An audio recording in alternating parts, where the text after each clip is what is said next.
Can you be my mom for just one day? Dash dash dash. The rain hammered against the floor-to-ceiling windows of Anderson and Cole Industries as Victoria Chen stood alone in her corner office, 37 floors above Manhattan. At 42, she had everything the world told her to want. A Fortune 500 company, a penthouse apartment, her face on magazine covers. What she didn't have was anyone waiting for her at home. No husband, no children, just silence that grew louder with each passing year. She pressed her palm against the cold glass, watching tiny figures below rush through puddles with their umbrellas.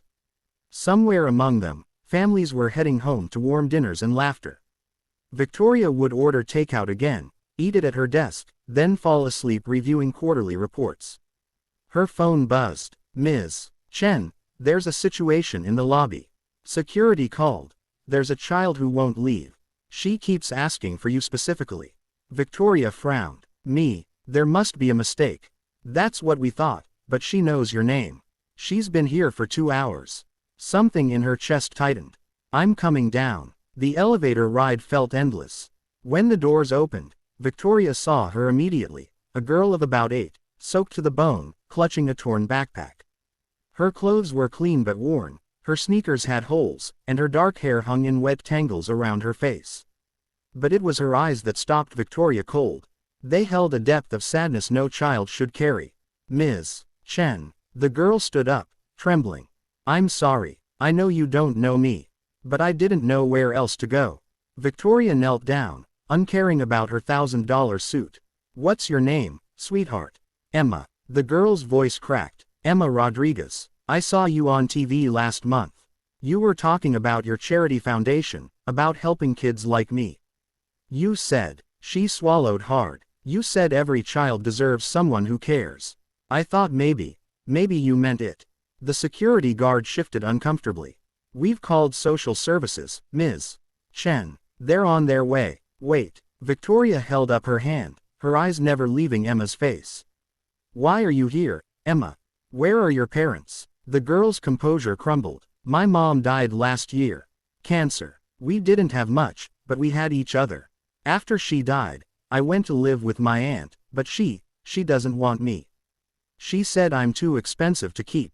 Today she told me to leave and not come back until I could pay my own way. Tears streamed down Emma's cheeks. Tomorrow is my birthday. I'll be 9. And I just wanted, I know it's stupid, but I wondered if maybe, just for one day, you could be my mom. Just so I could remember what it feels like. The lobby fell silent. Victoria felt something crack open inside her chest. Something she'd sealed away years ago when she'd chosen career over family, when she'd convinced herself that success was enough. Emma, she whispered, reaching out to brush the wet hair from the girl's face.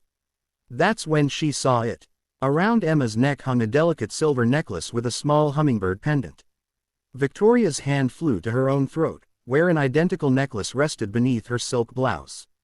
Where did you get that? Her voice barely worked. Emma touched the pendant. My mom gave it to me before she died. She said it was special, that it came from someone important. She said when she was young and scared, a lady gave it to her at a shelter. The lady told her that hummingbirds represent hope. They can fly backward and forward, meaning you can't change your past, but you can always move toward your future. My mom kept it her whole life. She said it saved her.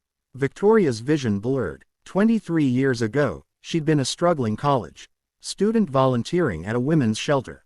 She'd met a pregnant 17-year-old named Maria Rodriguez, terrified and alone. Victoria had given the girl her own necklace, the one her own mother had given her, and had spent months mentoring Maria, helping her apply for assistance programs, even setting up a small fund for the baby's future.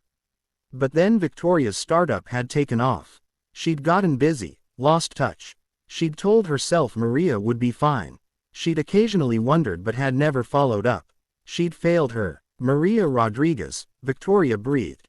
Your mother was Maria. Emma's eyes widened. You knew her. You're the lady from the shelter. Victoria couldn't speak. She pulled the identical necklace from beneath her collar. My mother gave me this when I was your age. She died when I was 12. I gave mine to your mom, but I bought a replacement because I couldn't bear to lose the connection. Emma, your mother. I should have done more. I should have stayed in touch. I'm so sorry. You didn't fail her. Emma's small hand gripped Victoria's. She talked about you all the time. She said you taught her to be strong. She went to community college. She became a nurse. She said everything good in her life started because one person cared. That's why she named me Emma. It means universal, because she wanted me to remember that one person's kindness can change the universe.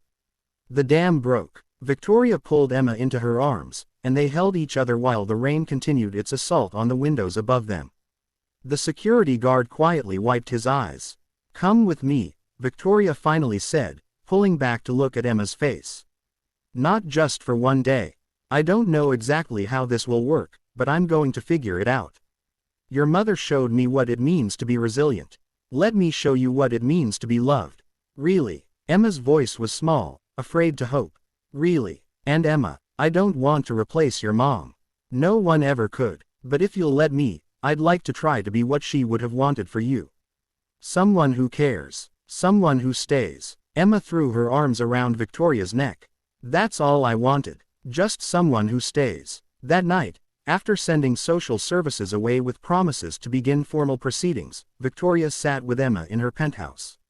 They'd ordered pizza, Emma's favorite, and Victoria had given her a warm bath and some of her own clothes to wear, comically oversized on the small frame. "Ms. Chen?" Emma asked, curled up on the couch in fleece pajamas, the hummingbird pendant catching the lamplight. "Call me Victoria, or," she paused, her heart racing. "Whatever feels right to you." "Victoria," Emma tested the word. "Thank you for letting me stay. This is the best birthday present ever." Victoria looked at this brave little girl who'd walked into her lobby asking for a single day of motherhood and had instead cracked open her carefully constructed walls. She thought about all the years she'd spent climbing ladders and building empires while convincing herself she didn't need family. She'd been wrong. Emma needed her. But the truth, the one that made her eyes sting with grateful tears, was that she needed Emma just as much. "You know what, Emma? Thank you for choosing me. For being brave enough to ask for what you needed. You gave me something far more valuable than I could ever give you." "What's that?" Victoria smiled, pulling the girl close. "A reason to come home." Outside, the rain had stopped. And for the first time in years, Victoria's apartment didn't feel empty. It felt like the beginning of something beautiful, a family built not on blood, but on a choice. The choice to care, the choice to stay, the choice to love. 2 hummingbirds, 2 chances at flight, 2 hearts learning that sometimes the family we need finds us in the most unexpected ways, when we're brave enough to open our doors, and our hearts.